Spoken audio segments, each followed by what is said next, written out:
Boom, we're live. Welcome back to Women Talk Film. I'm Mel, and this is Sophie, and this is Emma. Ta-da! And today we're going to be talking about a film that Sophie's chosen. You might know what it is because we mentioned it last week in our episode. So while I'm trying to share it, why are you not going to tell us about it, Sophie? Well, I mean, I am. Why are you not? Yeah, why aren't you? So this is Project Power. Now, it's already gotten quite the buzz in the UK. It's #1 in the UK state, as you can see on the screen share. Starring big hitters. You've got Jamie Foxx. You've got Joseph Gordon-Levitt in there as well. And also a newcomer who I do definitely want to talk about, Dominique Fishback. So this is really interesting on cast-wise. But basically, the premise of this one is maybe you'll become bulletproof. Maybe you'll turn invisible. Maybe you'll explode. Whatever happens, this pill will change everything. Dun, dun, dun, dun. Dun, dun, dun. I mean, just a bit more, sort of, because that doesn't really give it any sort of synopsis. It's just like, there's a pill. So the pill enters the drug market in New Orleans, where you take it, and for 5 minutes you either have superpowers, just really, enhanced or something, or you blow up. You don't really know what's going to happen.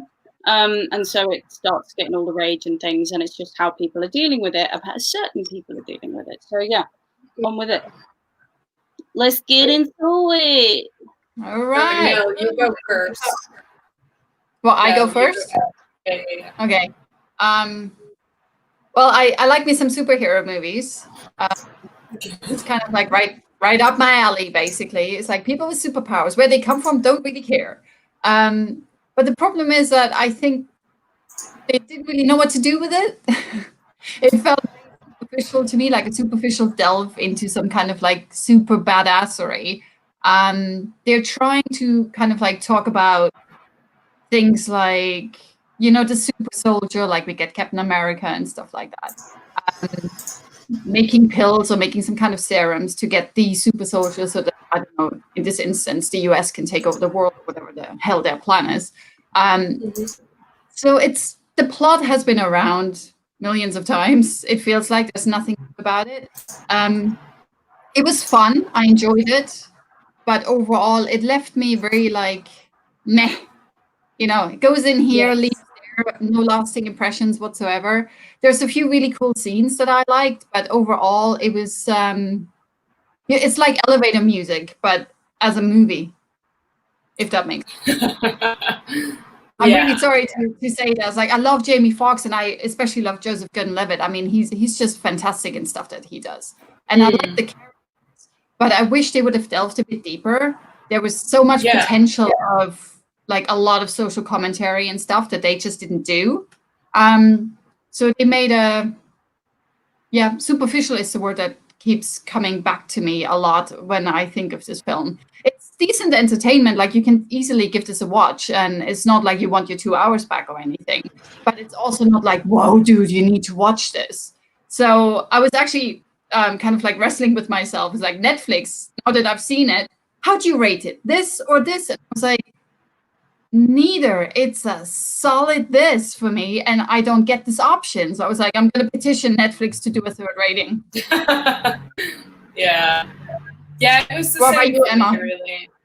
Yeah, that's it. That was exactly it. Like, I went into it hoping for so much, but it felt like you didn't know anything about the characters. So at the end of the film, I didn't really relate to any character. I mean, Joseph's character, I like his character, but I mean, I don't know where he came from. I don't know anything about his past. I know nothing about Jamie Foxx's past apart from the kid. Maybe I missed something. Like, how does his child have superpowers? Like, something went in, and maybe I just fucking missed it. But like, I don't think it was well executed in the sense of like they gave us nothing. They said, just here is an action film, superpowers, they've got a pill, 5 minutes, That's all I need to know, and we don't need to give you any information. This is all that you're gonna see, and that's it. And even the end was just like, okay, so they saved the day, and they're gonna go. I mean, like, it feels like maybe there may be other films where you might see like a backstory, but I just feel like there just wasn't enough of anything. And it was so quick. Like, the film was so fast. There were no scenes that were slow. There were no scenes that just kind of let you breathe. Everything was just next thing, next thing, next thing. And by the end of it, I was like, what did I actually get out of this? Like, I have no clue what just happened. But yeah, you sure. feel like and it was too easy. Yeah, and it was like 5 minutes later, it's over. But it was just too easy. Like, even the powers, it was like, as soon as they were in trouble, put a pill in, and like they, it fixed everything. It was like there was no real struggle. Does that make sense? Anyway, Sophie, I'm going on with this, but like, go on. Yeah, I mean, I'm pretty much on the same wavelength here, to be honest, because, I probably was expecting a lot from this movie just because it's got quite a heavy-hitting cast, and it's one of Netflix has been really pushing it in recent weeks. But yeah, it felt, and this is the first time I've said this about a movie. I felt it was like 15, 20 minutes too short. They had the plot and the caliber to use that 20 extra minutes and get a bit of exposition in there with the things that we were asking questions about the end, like why, what is this whole thing with Jamie Foxx's character? Let's have a little look at Joseph Gordon-Levitt's character's past. But they don't really give it enough depth to hit hard in the hour and 53 minutes that they've given themselves. I'm sure there's a lot of stuff on the cutting room floor that could have absolutely made it into the movie, and I don't know why it's on there. But I really liked, I liked the fact that there was a lot of diversity in this movie, more so than you've been seeing in other movies, which was great. But I feel like they squandered the opportunity almost with that. And they could have done more with it. I gotta say, for me, Joseph Gordon-Levitt's character, I loved his acting. I do. I thought it was good. But I found his character a bit sort of cheesy. He was the comic relief for whatever reason. I know, but he wasn't, though, was he? He wasn't really that funny. No, but the funniest one of the bunch. Yeah, and I mean, no, that's the thing. It just didn't hit. So if that's what they were going for, it completely missed me. But for me, I just felt like his character was too cheesy, and too like, I'm gonna save my city, and it's like, you're the fucking Arrow. Like, calm down, mate. You're not. You've been wearing a Saints jersey this whole time, so I can't respect you. But that's just me being a Bears fan. But even so, it was just sort of like, it didn't hit for me, which was a shame, because I think with a plot like that, you could do so much more with it. Yeah. Whether they're trying to set themselves up for prequels or whatever, you don't get that privilege until you do the first movie right, in my opinion. So that's where I'm at with it. But yeah, anyway. Can I suggest? Sorry, this has nothing to do with the film, but there's a lot of echo or something. I think the best thing to do is, like, when we're not talking, we should all mute ourselves, and then when the person, so that the person talking, she can't hear. Do you know what I mean? Does that make sense? I don't know what. Yeah, but does that make sense? You guys should tell me. Yeah. Okay, great. I don't want to talk anymore. So on to you guys. Yeah, I mean, I thought that the Joseph Gordon-Levitt character, he was supposed to almost be like the funny sidekick, even though he wasn't a sidekick to anyone, right? Because he was like, you had Jamie Foxx, you had Joseph Gordon-Levitt, and then you had Robin, and you kind of expected Robin to be the funny sidekick, even though she was the more grounded character of Joseph Gordon-Levitt and whatever his name was, I can't even remember. But did you also have the feeling that when the movie started, I didn't really know much going in other than it was about some kind of superpower pill. But when Jamie Foxx rocks up, and at first it looks like he's the bad guy, did anyone actually buy this? Right? Because it's Jamie Foxx, right? It'd be awesome if he would actually, if he were to play the villain, the antagonist, whatever it is. But it's like, no, I'm a Hollywood A-lister. I'm a star. I want to be the hero. So I just didn't buy the whole setup of the thing. I was like, there's going to be something somewhere in the film where it's going to be so easy to see that he's doing it for the right reasons. And then obviously that happens. And I was like, oh yeah, and now he's the hero. So I was like a bit like, it's just going by such a checklist. What do you want to say, Emma? I mean, I got that from the beginning. Even from the beginning, there wasn't a single thing that made me believe that he was the villain, even when the police people tried to set him up.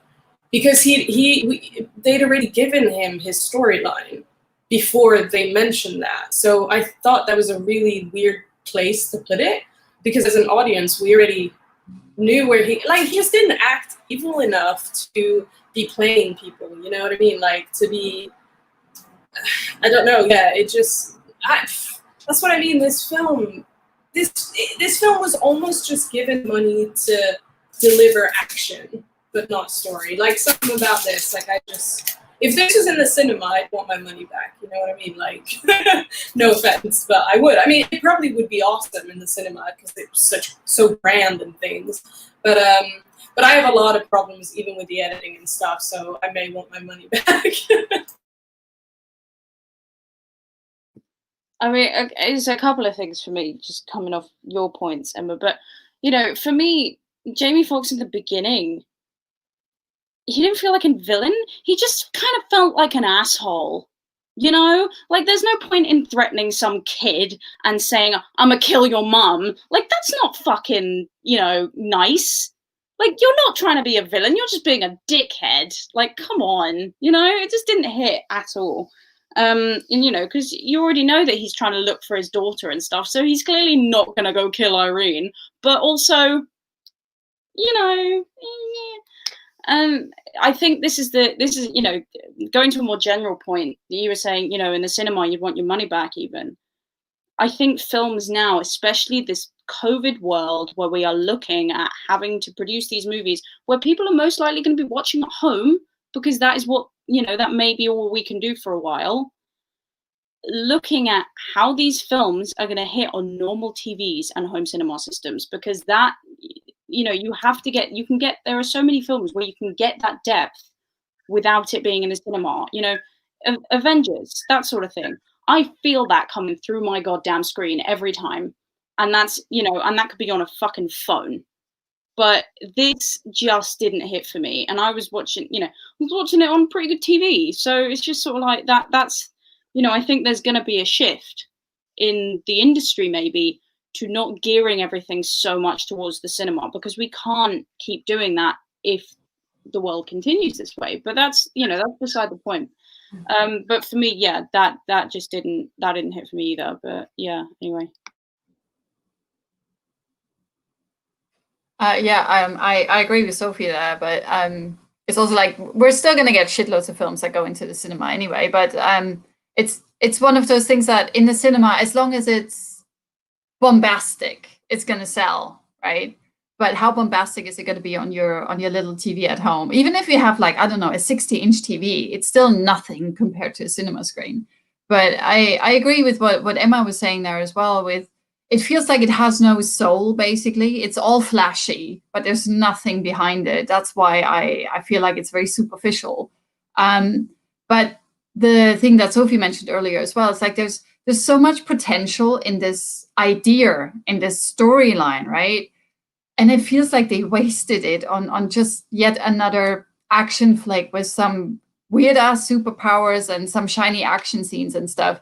Near the end, whenever there's like this fight on the cargo ship, I almost zoned out and I was like, did I miss anything? No, not really. There's a guy with spikes and some other dude is like, doesn't really matter. It was a bit of a snooze fest. And I love movies with weird people having weird powers like the X-Men or something like that. It's like, show me some weird ass power and I'm all for it. Like near the start of the movie, when that guy who is basically the Human Torch, but like proper Human Torch, right? Before he shows us his superpower, you can kind of tell what his superpower is probably going to be because half his face is melted off. And the first time you see him in the film, he looks perfectly normal when he gets introduced to the pill, right? So I was like, did someone do that to him, or is that his superpower? And then 5 seconds later, you find out, well, he lights up like a fucking match. It's his superpower. And I would have loved to have seen him not immediately die. I would have loved to have seen him come out of the superpower and what it actually physically does to him. But it's sort of like the more you use your, well, it's sort of along the lines of like the more you use it, the more disgusting it becomes. Like the more it affects your physical being. Because to every awesome thing, there's usually some like a heavy paycheck that you have to pay. Payback you have to pay. So I wanted them to kind of like delve more into that. And I was like, oh, so you just killed him in a bathtub. Okay, that was like, it kind of looked cool, but I wanted to see more. And I wanted to see more of the negative impacts of what these pills have on the population, because it's like anything that they can't get a trial run. It can't be FDA approved or whatever it is. So we're just going to smuggle it out, selling it like a drug. Some stupid idiots are going to take it because they're chasing whatever high they can get.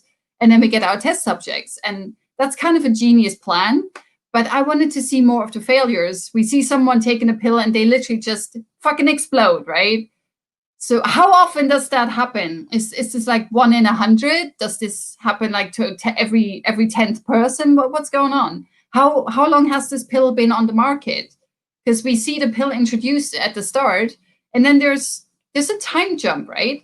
But I don't remember how long the time jump was. When then the invisible guy is like robbing the bank in a really stupid way. Just because you're invisible doesn't mean you have brain power, apparently. And the police know about it, the feds know about it, the public knows about it. So you feel like it's been going a while, but throughout the film, there were certain bits where I was like, certain people don't seem to know about it. So I was really confused by that. What did you guys think of that?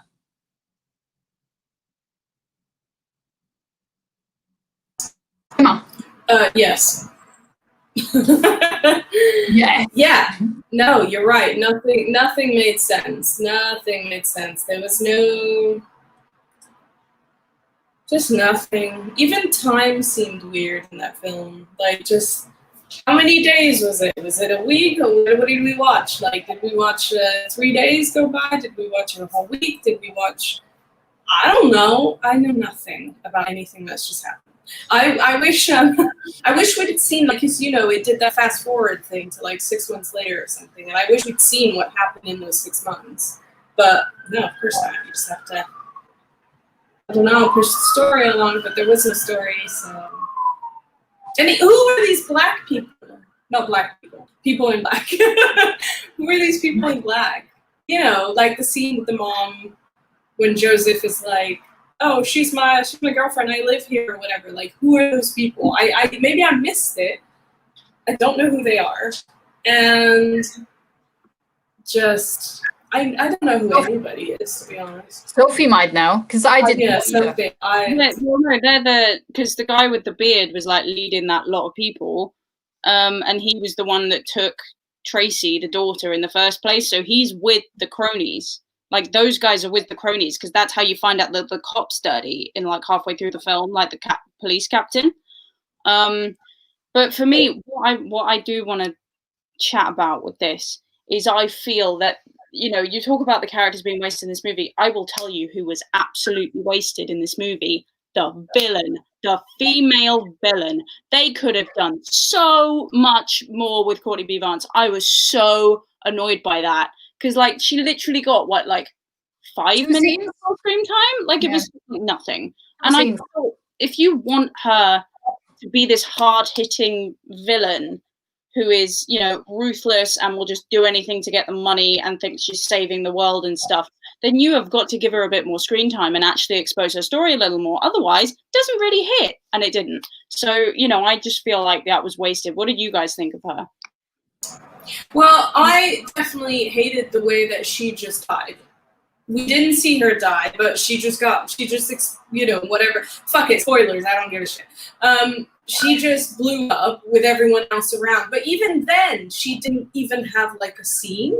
Like, she didn't have a death scene, you know what I mean? Like, she was the villain, and she didn't even get, like, a split. Okay, maybe she did because we saw it, but she didn't have I don't know. I feel like even her being blown up or like blown away, she should have been main stage. Like we should have seen her fall. We should have seen her whatever. But we didn't. She was just another arm in the fucking. What? Sorry, just a side note. They implied a personal, you know, sort of relationship and whole thing. Not like a personal, like kissy relationship, but there was this personal, you know, a professional relationship. Like not even that. It was sort of like there was supposed to be this push and pull with her and Jamie Foxx. There just wasn't. Like, and they make it in that last scene to be like, oh yes, this is me getting vindication, and it's like, no, it's not, because we don't even know how you know this chick. Like, come on, this is really crappy storytelling. There was no proper setup for anything or any character. The only one that I think sort of got a tiny bit of a setup was Robin, because I felt like she was kind of our lead, so to speak.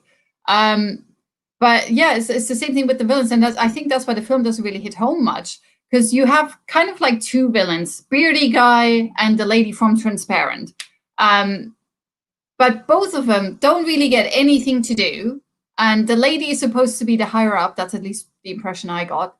But even at the end, when her and Jamie Foxx face off against each other, I was like, oh, now we're gonna get at, like, she was the one that was behind all of the stuff, that he took the pill and turned him into a super soldier, and like bring up some shit here, right? Nothing happens. It's just falling flat. And then, as you were saying, it's like we don't even get to see her die. Like the villain always gets a good death scene because we need to know as an audience that the villain is finally dead. But you don't even get that. But it goes even further. It's like Jamie Foxx, you know that throughout the film you find out that he's one of those super soldiers. And you're like, oh, I wonder what his superpower is. And then at the end you finally find out. And you're like, that's your superpower? You're basically a borderline atomic bomb or something like that. And every time you use your power, you fall unconscious and almost die. So does there always have to be someone there that revives you like your daughter did? None of this really made sense. Anyone else think that? Like if he uses his power and the 5 minutes are up and he literally goes and sleep. How often can you use the super soldier? One remaining enemy is just going to go over there and shoot him in the fucking face. Yeah, I agree with that too. I mean, I think he had more of a storyline when it came to that, right? Because he got experimented on and stuff like that. I don't think it was just the pill. I think it may have been something else as well. But I just wanted to say two things. I was going to say they did the same when they killed the first villain. They didn't show his death. Yeah. So they, you know, when the woman froze in the machine and he was fighting the villain at the end.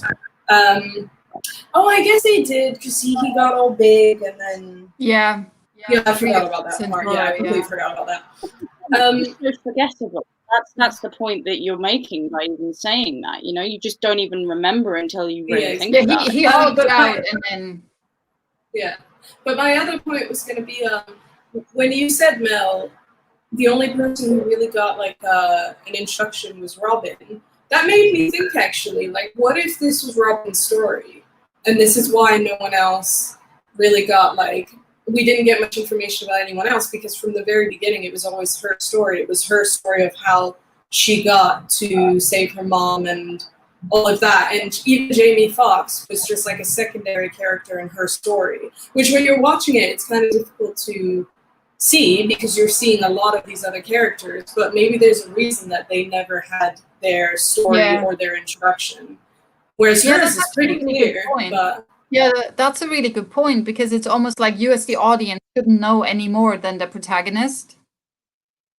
Something like that, from that point of view. But then you would kind of hope once she gets a bit closer to Jamie Foxx, she finds out a bit more, which she did. But when she gets closer to the cop, she should hopefully do the same thing. And then at the end with the final showdown, hopefully she finds out how everything like connects together. But that didn't happen. At least I didn't pick up on that at all. So I think it felt a bit flat for me.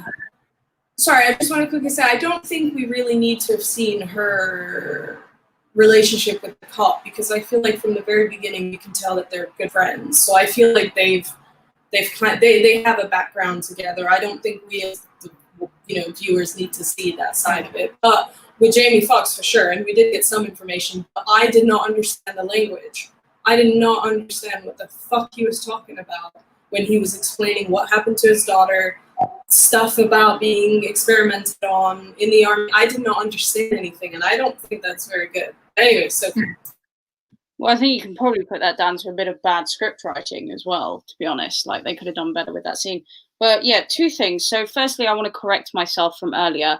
I said that the woman was played by Courtney B. Vance. Courtney B. Vance is a man, and he played the detective, the police captain. So apologies on that one. Americans. From Transparent is Amy Landecker, so I just looked her up because I really should have known her name, but I've completely forgot what it was.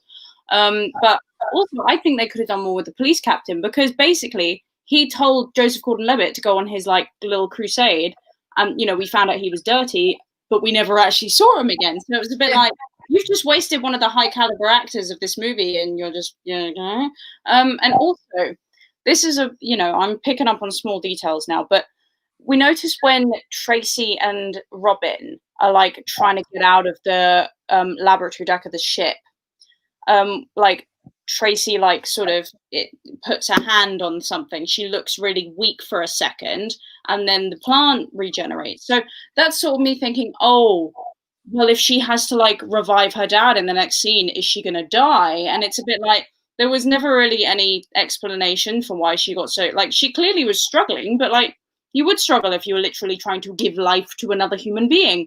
But it's sort of, if she's literally weak from trying to give a plant a bit of life, then clearly that's supposed to be taking a lot more out of her than it is. Why isn't she like, as much as I didn't want her to die or anything, I think it's wonderful that she's alive, but a bit more, let's have a bit more dramatic, por favor. Necesito mi drama. Okay. Yeah, that's my point. I think I'm just gonna go out and say it, and I think Netflix should have just made a show and not a film. Yeah. Like they could have explained so much more show. They could have gone into depth into the characters, and I think they would have done so much better as a show. I understand it's probably way more want every movie to than the writers probably didn't have that. But you what? Like, Mel wants the old guard to be a show. You want this to be a show. Like, you'll just want them to be TV shows. I'm not saying I want them to be. I'm not saying I want it to be a TV show, but I'm just saying it probably would have done better as a TV show. The story the story lends itself to episodic storytelling a lot more. Sorry, I still didn't understand. Sophie, the old guard. She said the old guard. Sorry, no, I don't want this. Like, I don't want the old guard as a TV show. I want it as a series of films. I'd be happy with a series of films. I don't want much, do I? America, roll the tapes. All right, and that you guys were talking about earlier, I just wanted to quickly say, when you were talking about the woman that turns to, like, she basically turns into Ice Woman. I thought that was really well done. I really liked the idea. As soon as she walks into that cage thingamabobs, you know exactly she's going to die.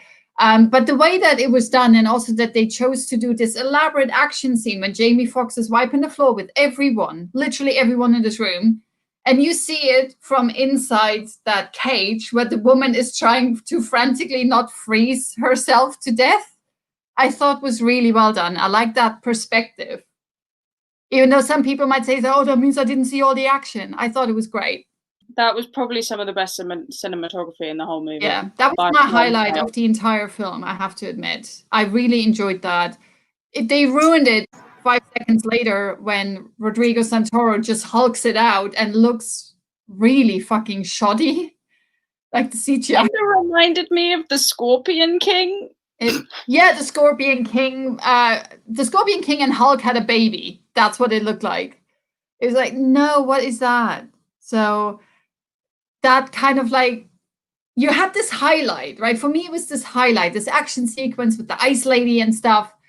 And then you ruined it. It took you 5 seconds to fucking ruin it. It's like, why would you do that? Who didn't spot that? Emma, you trying to say that? Yeah, I was going to say, like, I had problems with the editing, man. Like that chase at the beginning, well, not at the beginning, the chase of the Invisible Man was so badly cut together, or maybe it was just so badly made in a sense, because you could almost tell when they said cut and when they said start again. You know what I mean?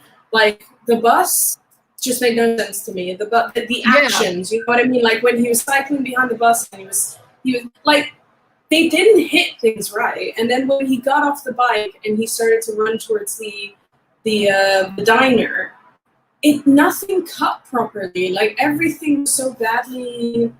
Yeah, like I said, like it's almost like they didn't give the characters enough leeway to run into a shot.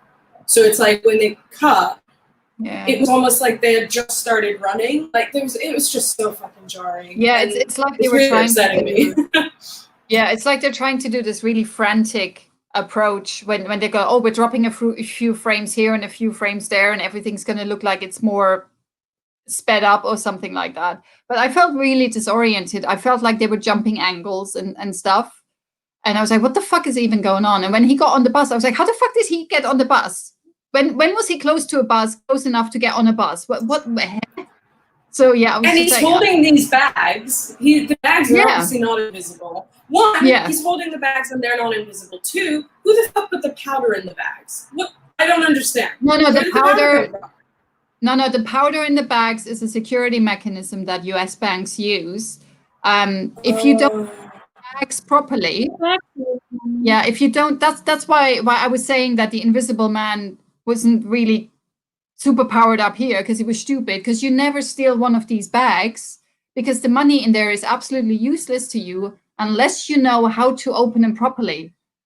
Because if you don't open them properly, on you. I feel like I feel like something like that should have been said. It should have been written in the script, right? Did I miss it? I think that might just be because you don't live in the US. I think because most I'm sorry. No, I'm sorry, but I don't think children would know that. I'm not saying children should be watching a film like this. No. Hang on. No, but I don't think children should be watching a film like this. But even a teenager, I never knew that. I don't think teens are going to go, if I go and rob a bank, I'm going to get fucking powder in my face. I think that something like that should have been written in the script. I'm not saying written in the script in the sense of like, oh my God, this guy's going to get his face full of powder. But I think it should have been written like, I don't know, like, oh, give him a second or something. Like, he won't get far. And then, like, kind of get a little bit of a, like, oh, why won't he get far? Because it's something I wouldn't have never thought about that. I think it's good that you knew, but, like, I See, for me, that's a good point, because I'm in the middle here. I'm like, yeah, okay, that's a thing. But then that brings up the point to Netflix. Maybe we should at least be realizing that if you're going to make a film for a worldwide audience, which is what Netflix has because it's Netflix, then that sort of thing either needs to be explained or needs to be omitted in, different territories, maybe, because unfortunately that is not something that most people outside of the United States will know. And I think that's probably something that they would need to address if they're putting these movies to a worldwide audience. But so that's the same thing. I mean, that's the same thing with any movie that then ends up on Netflix. Like, you can go back to that Nigerian movie that we were watching, and there's a lot of shit in there that probably a lot of people who are not from Nigeria. That's different though, because lingo. So it's not a Netflix original. No, it wasn't made for a sort of syndicate that has a worldwide platform. Netflix has a worldwide platform. The Nigerian movie wasn't made.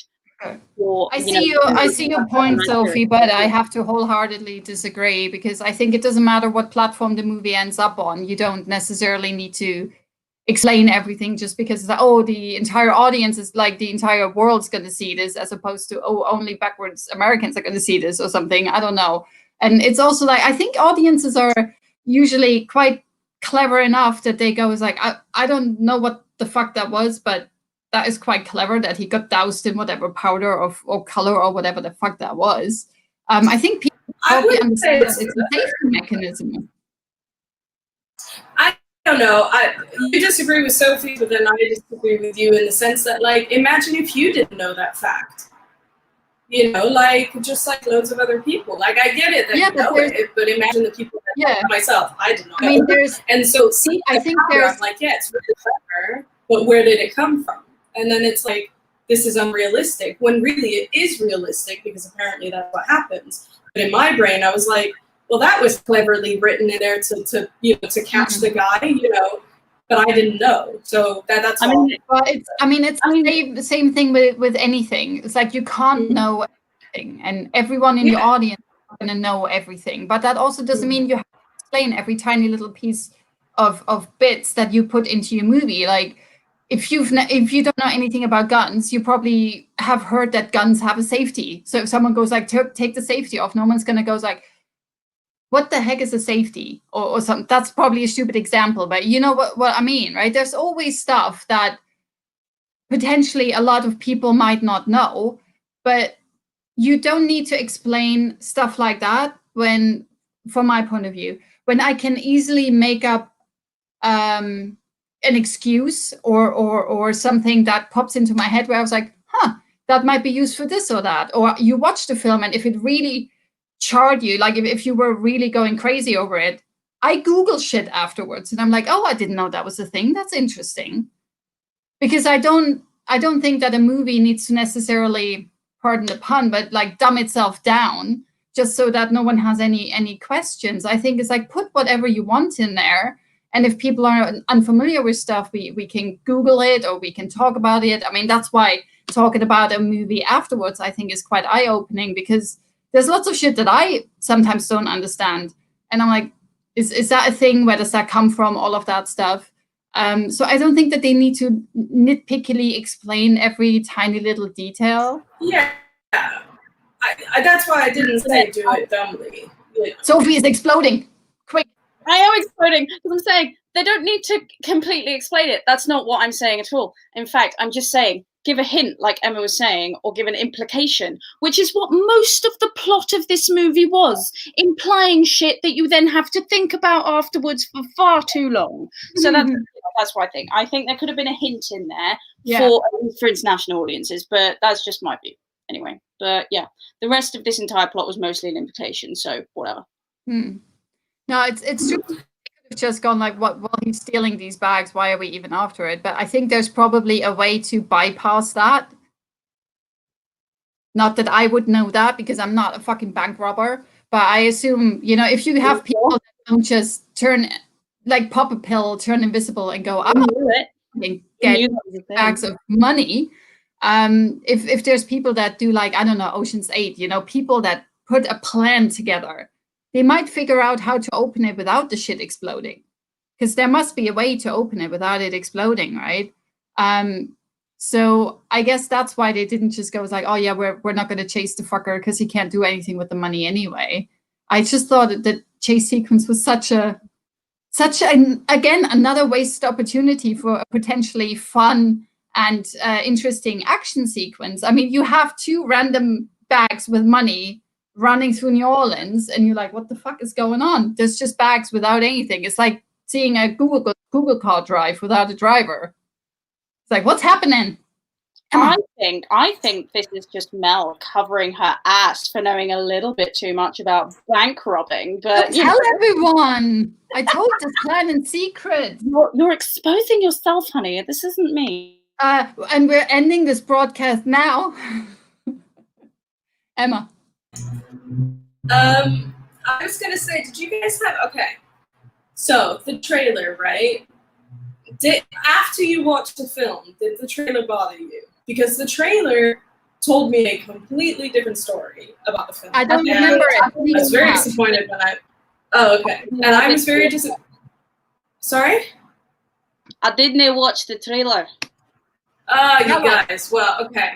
I watched the trailer because I showed it to Karen because she asked what the film was about this week. And, you know, and I was really fucking excited about it. But they sell you a different story. So instead of the trailer being, you know, everything that's in the film, which people hate, you can either do it right, which is you give just enough, but not the end, or not enough.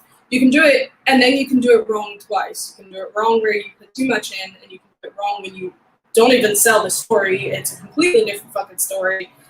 And yeah, and so you guys haven't seen it, so you can't really know what the fuck I'm talking about.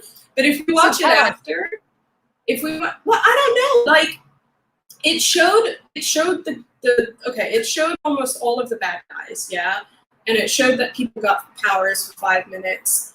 But it made it seem like they knew what the hell was going on, whereas in the film, nobody knows what the fuck's going on.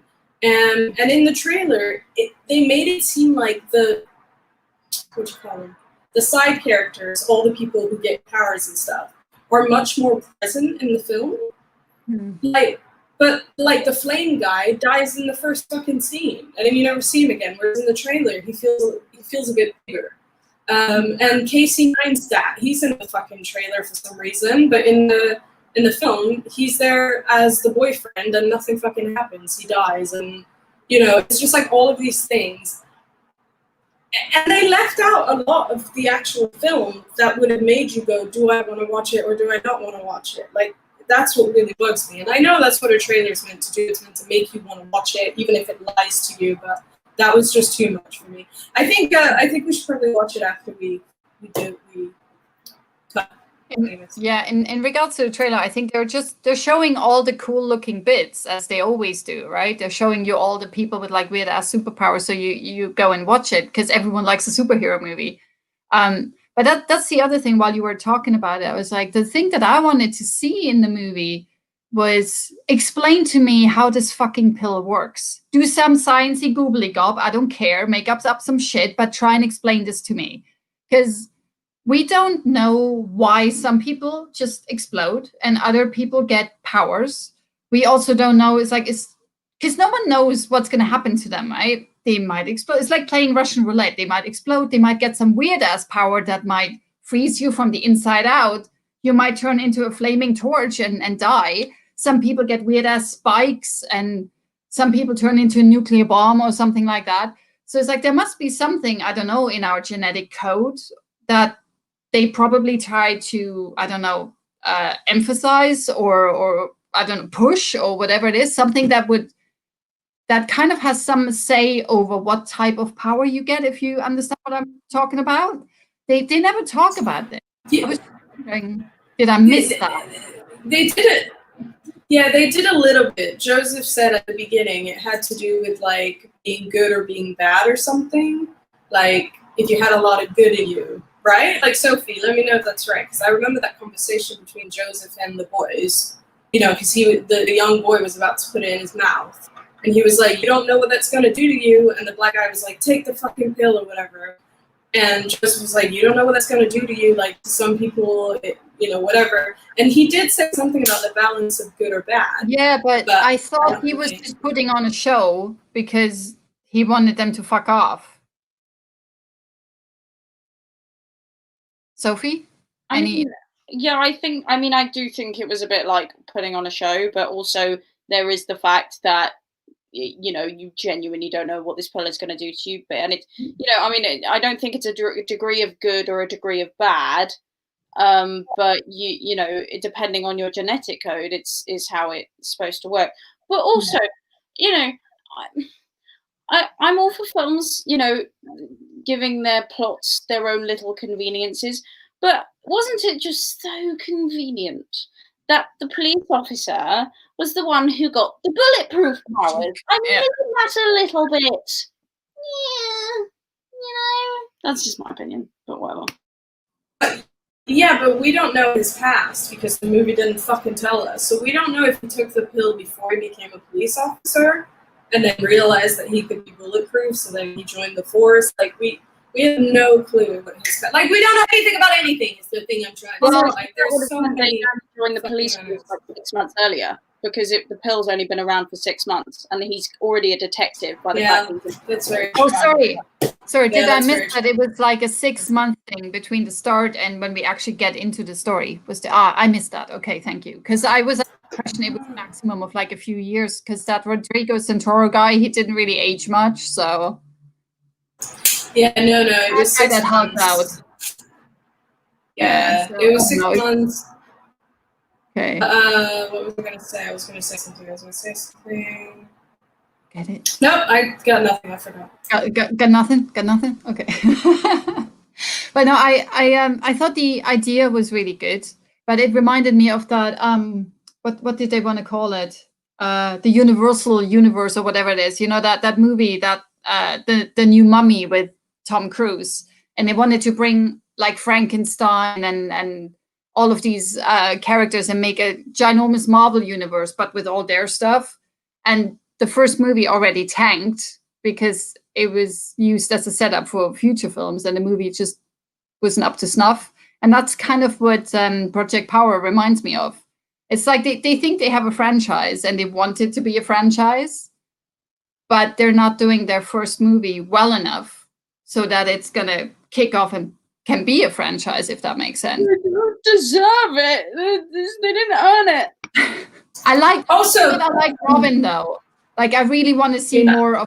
She was such a street smart kid. She had more Dominique Fishback in my life. I think she's going to do wonderful. She was in The Hate You Give, right? She played Amanda Stenberg's sister or something.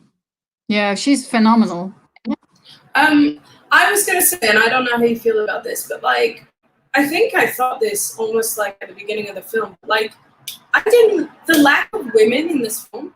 Like, is it just me? The girl, fair enough. Yeah, obviously, like, Robin is a girl. Yeah, obviously. And the evil lady is a woman, obviously, but she didn't have many scenes at all. But then, like, all of the other characters were men. And, like, I feel like you could have had...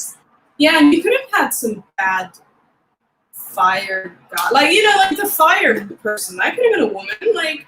It was just, it was so just men and kids. Men and kids. When it comes to representation. Clearly a cameo, and clearly the one that they decided to give him was the flaming person. I mean, you know, that's just for a cameo, but yeah. Who was that guy? Machine rapper. Well, I say rapper, like, artist.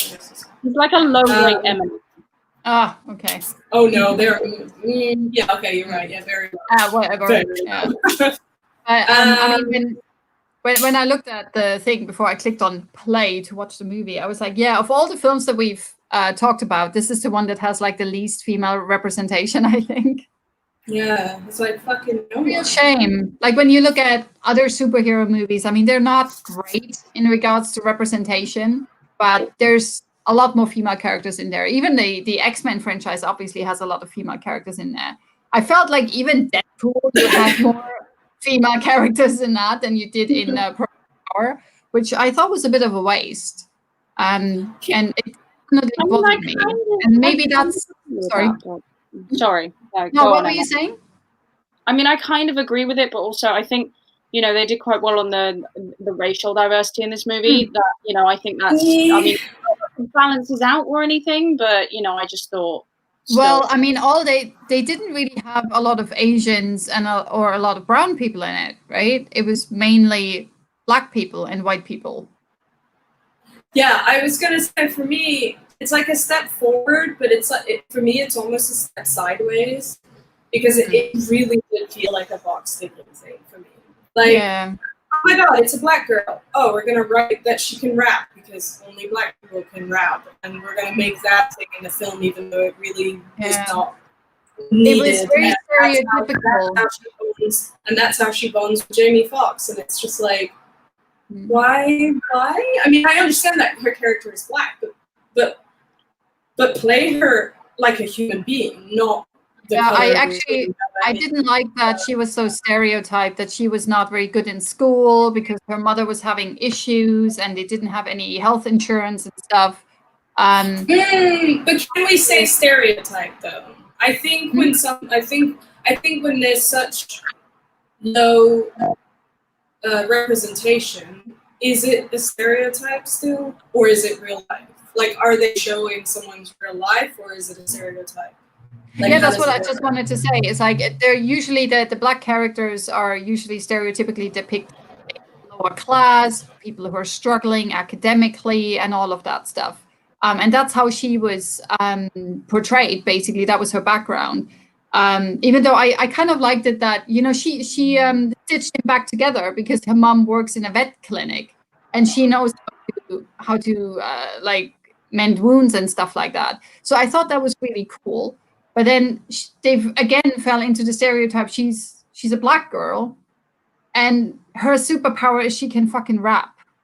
You know, it's like, you know, dude, come on. So it's like, I have to admit, that's why I like characters that, for example, Kerry Washington plays, because she usually plays not necessarily like an Ivy League educated person, but she plays someone who's not so stereotypically downtrodden and stuff, even though, of course, that representation is also really important. Yeah. But from a lot of Black actors or people of color, that every time they go for an audition, they're asked to play the stereotype because that's what the characters are. So it would just be really refreshing to see someone who maybe she's still poor and she has problems, and her mom has a problem with diabetes and her job and whatever, but she's mega smart and she's, I don't know, she's going to get a scholarship to something or whatever else it is. She's got a superpower that is not, maybe I'm just very biased, but I felt it was very stereotypical. It's like, oh, it's a black girl, she can rap. Awesome. But you can also counter that with the fact that clearly before all of the pill stuff, Jamie Foxx's character was clearly getting on in the army and he was doing pretty well. He had a good, you know,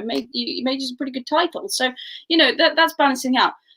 But it's not really the stereotype. It's not really though, because the stereotype is he got into drugs and he fell out of the army. But not really. But that's kind of how I saw it. This whole drug thing, right? The pills came around, and then the army. No, go on. Were you saying something? No, that's not what his character was doing. It was more the fact that he was asked to take part in this thing, and then they decided to kidnap them, and they started experimenting on them. It wasn't about that he was falling into drugs. No. I didn't say falling into drugs. I was just saying that came across. I mean, let me just. You're slowing down. You're slowing down. Am I back? Yeah, Sophie, you're perfectly fine. Okay, I don't know. Yeah, a little bit. It's no problem. It's not mine. But no, I think coming towards this whole diversity thing, I think, to be honest, with this film, that was kind of the least of their problems. Yeah, that's very true. You know, I mean, that's very true. We talk about it all day. I miss that. This thing, it doesn't have this thing, but then we're asking them to tick boxes, which is precisely what we're then complaining about. You know, and I think there's a point where, in a place as, I just think there's only so much that we not are allowed to talk about this, but we have, you know, the right to talk about this as, you know, white people. Yeah, that's the other thing. Yeah, I missed what you said, because when I said you slowed down, you guys just refreshed, and the next thing I heard was Mel go, "Yeah, you're right," and I was like, I am right. I'm always right. No, yeah, because Sophie's always right by default. So there you go. What did you say? I have that on tape now. You realise that? Yeah, I said it on the internet live. I said it. Sophie's always right. What did you say, Sophie? Sophie is always right. That's what I said. Okay, I mean, basically, what I was saying was like, you know, we could sit here and talk about this all day, but the fact is, we are white people and we are asking them to tick, you know, we're effectively saying they didn't tick this box, they didn't tick this box. Yeah. We're also complaining about the fact that they were box ticking, you know, so we could be here all day talking about this, but the point is that really in this film, the diversity factor was the least of their problems. The plot, the script, the editing, that was probably where we need to, you know, that's where the heavy hitters are when it comes to. Let's talk about something we can actually talk about, which is female representation was that great. But still, it's at least there's a few in there. And I still think that the lead in the film is a female, because it's Robin, clearly, for me. I feel, I mean, let me just say this, as, you know, we're all gay here. I really thought that Robin should have just gotten on the road with Tracy and Jamie Foxx's character, and then there could have been this beautiful teen romance blossoming between Tracy and Robin. Just saying, but you know, that's just me being a lesbian. Yeah, but Robin would never leave her mummy alone. That's very true, but also gay. Man. But also gay. Also gay, yes. Yes. Okay. if it's not stated otherwise, we take all of the cute ones that we like, and we're gonna say also gay. So there you go. Deal with it. Okay. That's what you missed and more on Glee. We still need to talk about Winona Earp, man, but that's a whole nother discussion. Any last words on Project Power? Oh, yeah, of course. What would you want your superpower to be? So assume that you don't explode like those poor schmucks that exploded. What do you think your superpower would be? Or would you want it to be? Emma? Oh, she's thinking. That's her thinking phase. Okay, well, I'll go first because I've always said this. I've always wanted to have super strength. That's Super just like, that is, sorry, there's a bug. That's always what I wanted to have as a superpower. It's why I go gym, innit? But yeah, that's like, I've always wanted to be like, sort of, you know, if I was going to Yeah, don't mess with her. Supergirl. She's always right, and you shouldn't mess with her. There you go. Yeah. You're welcome, internet. Yeah. Mel's being I like think, master tonight. I'm loving this. Anyway. for me, it would be invisible. Yeah. I'm a creeper. What do you expect? Yeah.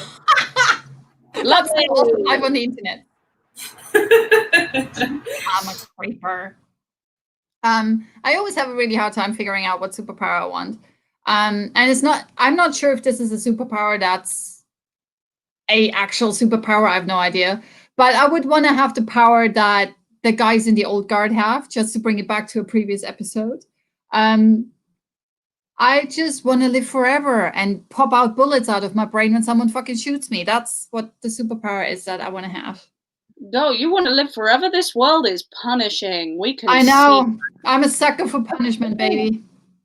I think pretty soon you'll be dying and like reviving and dying and reviving and dying and reviving. Just don't put me in a sarcophagus on the bottom of No, but I think that the planet Earth is fucking gonna blow up soon, so you'll be stuck for like just forever. I always wanted to explode. You know, can I just say about my power? Somebody once asked me this, and I said, why do you want to be invisible? And my only answer to them was, so that I can sneak into a dog shelter and pet all the dogs. Really? And then she turned around, and said, you know you can do that anyways, right? And that was the only reason I wanted that superpower. And I was like, I don't need superpowers. I already have superpowers. Yes. Come on, Emma, what you wanted to say was that you can creep into a changing room and stare at all the ladies.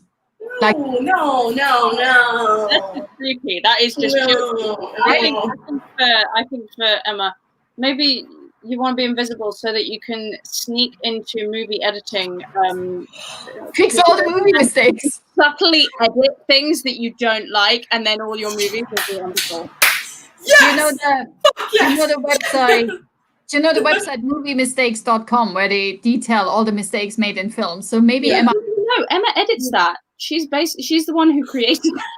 Exactly. So Emma has all these movie mistakes in her head, so she sneaks into all the editing suites and just fixes it all. And I should have won all of the Oscars. Thank you very much. There's like the Starbucks cup from Game of Thrones is gone all of a sudden. The Ben-Hur guy doesn't have his watch on his arm anymore. What's going on? Yeah, that was all me, guys. I love Judi Dench's necklace isn't popping out of her fur coat in Cats anymore. Oh my god! That movie started on Cats. Do you know what?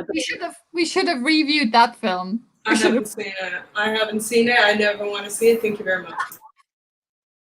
I think I needed to watch this in 6 installments, something like that, because I couldn't. So yeah, I still haven't watched that movie, and I'm never going to. I was a sucker for punishment. Yeah, I was like, I need to watch this train wreck for myself to make my own opinion. It is horrible. It is indeed horrible. So anyway, so we talked about our superpowers. Any last thoughts before we do our rating, or do you guys want to do the rating? Okay, let's do the rating. Bam. 3, 2, 1. Oh, I'm the nicest one today. I give it a solid mediocre. A solid mediocre. That's the thing now. Yeah. So yeah, And I'm really sad about this. it's a very forgettable film, which is really, really sad because I like the premise. It's a bit sci-fi and fantasy. I like people with like weird ass powers and you don't know what you're gonna get. I mean, I was kind of half expecting it's like someone takes the pill and they turn into a ginormous ice cream cone and get eaten by other people or some bullshit like that. I don't know. The parody of the film might be better than the actual film. Emma, now is your time. All kinds of weird powers we can think of. What'd you say? Emma purely zoned out there. Mel wanted people's superpower to be an ice cream cone where everyone gets eaten and that the parody would be better than the original. And I said, Emma, your time has come. Ah, yeah. Oh, Emma likes ice cream cones? Okay. I'm so lost. Sorry. I zoned out to go back into the film. Anybody and home? I zoned out because I went back into the film at this specific moment when I went, how the fuck did that happen? And no, it wasn't the entire film. So he killed the flame guy, right? And then he had his phone. But when did he take his phone? I mean, I'm aware that he probably took it when he killed him. Yeah, the phone was ringing. When the guy started running away, and he was like, "Oh, I'm taking the one that's ringing for whatever reason because he has." Right. I missed that completely, and I was like, "How did he get the phone? And how is he in the phone?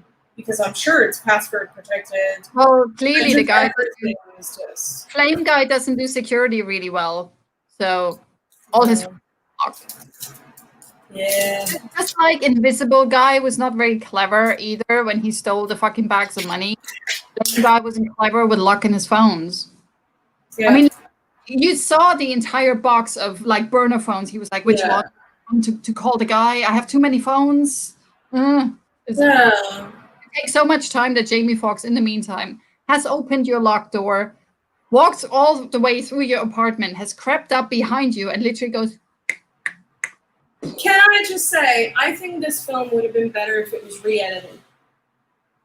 okay. I think Challenge accepted, Emma. I think some scenes should have gone at the beginning. So, for example, I would have preferred to find out about his daughter right at the beginning, so that I knew what was driving him. But by the time he got to the flame guy's house, I didn't know who Jamie was. Who's this guy? Just because I watched the trailer, like, who is he and all of that? Yeah, and then you were supposed to think he's the bad guy, and I was like, Jamie Foxx is that guy of what? Not gonna lie, I thought he was an astronaut to start off with because he wore the NASA shirt. Yeah, there's just a lot of. Anyway, while you were talking about his daughter again, there's something that I didn't talk about earlier. The whole thing of because he got experimented with, for whatever reason that altered his sperm, because that's why his daughter turned out to be awesome. It would have been, first of all, in this entire scenario, I missed the mother. I was like, I wonder what effect the mother would have had. Also, isn't it a lot more interesting if you, I don't know, you dose the mother with whatever serum you were giving them instead of the guy, so hopefully his sperm will turn super heroic and turn out a super baby. That was another thing. It was like, who writes the script and doesn't go for like, maybe we should make the mother super, so all the babies she pops out might be super. Yeah, because then it would have made him, it would have given him more of a reason to be angry or a reason to whatever, because maybe they could have, instead of targeting him, they could have targeted the mom, and then they could have kidnapped the mom before. That's what I thought at first, that they kidnapped her and took the baby, and then they didn't care about her anymore and kind of like discarded her somewhere as like trash and took the baby and just, you know, ran experiments on that. But they didn't do that. And then even though in the film they're talking about I can't remember what it's called, when the mother who's pregnant, when she drinks alcohol and how it affects the baby, they talk about this in school in Robin's bit. Oh, yeah. And she brings it up later on, and he's very impressed that she knows some shit. But that entire thing is not when the dad is an alcoholic and impregnates the woman, and the sperm is, I don't know, alcohol induced, and it's going to turn out an alcohol baby. It's all regarding the mother's body. And they totally disregard that because they never talk about his wife or whoever his partner was who gave birth to Tracy, his daughter. So it's like, you're missing a link here. I don't think the sperm from the dad is as important as the womb that the baby gestates in for 9 to 10 months. And that's the thing that they were talking about with the alcohol thingy-majig, whatever that was called. So I was like, you're kind of missing the point. Does anyone else have a problem with that? Yeah, for sure. Yeah, I did go, where's the mom? And nothing was ever mentioned, which was weird. Yeah. As much as we love like a single dad doing his best to raise his kid and, you know, succeeding, great, but also it didn't make sense in this movie. So, you know. And also killing shitloads of people to find her. We're all for it, sure. Yeah, I think overall we were like, yeah. Could have been something awesome. Unfortunately, it wasn't. Yeah, I want to know who the writer was and what else they wrote. Anyways, I was gonna find all of that out. Yeah, just tweet them. Huh? Just tweet them and go like, I want to talk to you about the script. Do you have? I just want to talk. That's all it is, bro. I need to get it on my chest. Yeah, just like talk. Oh, that would. Writer. Yeah, overall, the film is kind of like mediocre. You can watch it, but it's not gonna, you know, it's not fantastical in any way, unfortunately. So, no. Guys, he's one of the writers of the new Batman. It better be fucking better than Project Power. Okay. No. Good luck. Dude. Oh my God. All that he's ever written were short films. Wait. I don't know what the fuck this is. You've written short films. Don't make it sound so bad. All he's done was short films, and then Project Power was his first big one. Like, how'd you go from doing short films to doing Project Power? I'm pretty sure he wrote Project Power, and it was circulating around Hollywood as thousands of scripts do. And then all of a sudden someone decided, yeah, we're going to make this. Oh, I guess, but they had really bad fucking taste. Maybe it was on the list. Or maybe it was the director who fucked up, because a lot of the times the director, you know, doesn't so much they don't really rewrite, but they obviously remove some scenes and all of that. So you basically want a sit down with the writer and director so you can find out where he just wants to talk. I just want to talk. I just need to talk. Just all harmony. I just want to fucking talk. Exactly. Well, okay. One of the directors was the director of Nerve, and Nerve was really fucking good. But it was it was along the same lines. Oh, wait, Nerve. Is that the thing where they had to chase some kind of like weird ass... They had a truth or dare thing. Yeah, that's what it was. Yeah, that film was amazing. Yeah, that was amazing. Yeah, especially the first half hour was really good, and then it kind of deteriorates because they didn't know what they wanted to do with it. Okay. I don't know. I love Nerve. I love that from the beginning to the end. But okay. Yeah. Anyways, yes, should we go? Yeah, so usually we would kind of like tell you what we're going to be watching next week, but we're going on a bit of a hiatus at the moment, at least sometime in September. It might be October. So the best option for you guys is to just click the subscribe button so you're not going to miss out when we go live again. And the other you can follow us on Twitter, Women Talk Film with the number 1 at the end, because we usually tweet there when we're back, when we're going live, what we're watching when we're going to go live. So you guys can watch it before we go live and then just basically chat with us, because that's something that you could do. Type in a chat on YouTube and then you can talk to us, which would ideally be what we are going to do if you actually watched it live, but everyone's watching it on the replay. But we don't have a specific date yet when we're going to come back. So just stay tuned. Still tweet us. Let us know what you want us to watch, because we will be back. We're like the Terminator. We're definitely going to be back. And we'll let you know as soon as we're going to be back. And I think that's pretty much it, right?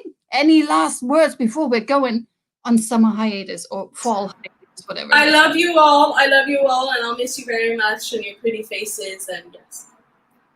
Our audience or our faces? Your faces. Our faces? Yeah, fuck the audience. No, I'm kidding. They're cool people. Yeah. No, but for anybody who has tuned in, is tuning in right now, or has been watching YouTube Live, I know that we're a little fledgling show, and you know we're very raw and unedited, and that's sort of our charm. I think we just really appreciate that people want to, even just watch us for a little bit. We don't mind being your accompaniment to dinner. Like you, yeah, we like food. You watch us and you see our opinions, and it's just really nice to be able to share this with two other people who love film as much as I do. So, I've really appreciated that over the last 6 weeks. But we are going to be back. It's just life right now is just a little bit hectic for all of us. So, we're just taking time for ourselves because mental health. We've always got to look after ourselves first. So that's something really important. So yeah, we are going to be back. We love you very much, and thank you so much for tuning in thus far. And keep watching us. If you haven't watched all our episodes, we've got 6. So yeah, that's basically, since we're in Britain, that's like a season of television. So there you go.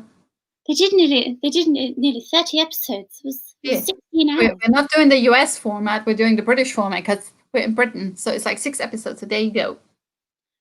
And yeah, if you're into films and you want to share your opinion, maybe just get in contact, and maybe you can be on the show and talk to us the way we do it over each other. Because there's still some space on the screen here that we could fill with like a 4th person easily. So if you're interested in that, just Women Talk Film 1, just say hi. All right, let's say bye. Bye. Bye.